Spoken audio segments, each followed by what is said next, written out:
First summative evaluation 2026, ঠিক আছে।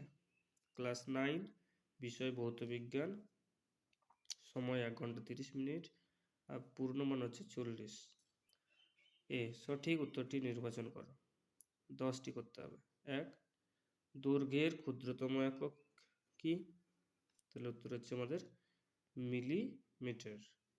2, এককহীন ভৌত রাশি কোনটি? আপেক্ষিক গুরুত্ব। 3, নিচের কোনটি যৌগিক রাশি? উত্তর হচ্ছে বল।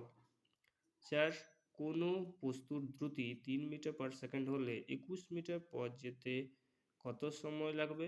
উত্তর হচ্ছে আমাদের 7 সেকেন্ড। এটা ভাগ করলে হয়ে যাবে। 5, ফ্যানের গতি কোন ধরনের গতি? ঘূর্ণন গতি। 6, বল সমান নিচের কোনটি? উত্তর হচ্ছে আমাদের কোনোটিই নয়। তারপরে হচ্ছে 7, এসআই পদ্ধতিতে উষ্ণতার একক কেলভিন। 8, কোনো বস্তু দ্রুতি, এটা আবার রিপিট আছে, এটার উত্তর হচ্ছে 7। 9, গতিশীল বস্তুতে বল প্রয়োগ করলে কি উৎপন্ন হবে? ত্বরণ বা মন্দন। 10, কোনো বস্তুর বেগ x আর দ্রুতি y হলে কোনটা হবে আমাদের? x greater than equal y, ঠিক আছে। পরের প্রশ্ন হচ্ছে 11 নম্বর, নিচের কোনটি ভেক্টর রাশি? উত্তর হচ্ছে আমাদের বেগ, ঠিক আছে। বি, সংক্ষেপে উত্তর দাও। 1, ভরবেগ কাকে বলে আর এর এসআই একক? তাহলে ভরবেগের এসআই একক হচ্ছে KG into metre per second. 2, নিউটনের প্রথম অথবা দ্বিতীয় সূত্রটি লেখো।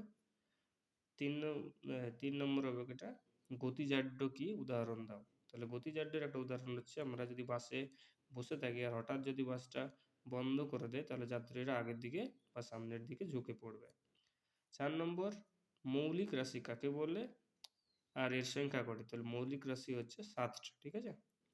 দৈর্ঘ্যের বৃহত্তম ও ভরের ক্ষুদ্রতম একক কি? তাহলে দৈর্ঘ্যের বৃহত্তম একক হচ্ছে কিলোমিটার আর ক্ষুদ্রতম একক হচ্ছে মিলিমিটার। পরে প্রশ্ন আছে, চাপ ও বলের মাত্রা কি? তাহলে বলের মাত্রা হচ্ছে mL/t-2 আর চাপের মাত্রা হচ্ছে mL-1 আর t⁻²।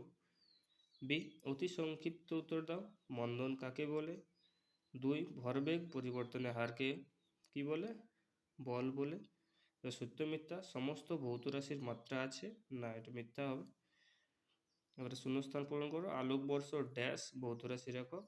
পরের প্রশ্ন 4, বস্তুর ভার কোন যন্ত্রের সাহায্যে পরিমাপ করা হয়? স্প্রিং তুলা যন্ত্রের সাহায্যে। 5, সরলের মাত্রা লিখি বা ত্বরণের মাত্রা। তাহলে ত্বরণের মাত্রা হচ্ছে L/t⁻²। ডি, যত উত্তর দাও। 3, 5, 15। 1, তোমার ভৌতবিজ্ঞান বইয়ের প্রতিটি পাতার বেদ মাপবে কিভাবে?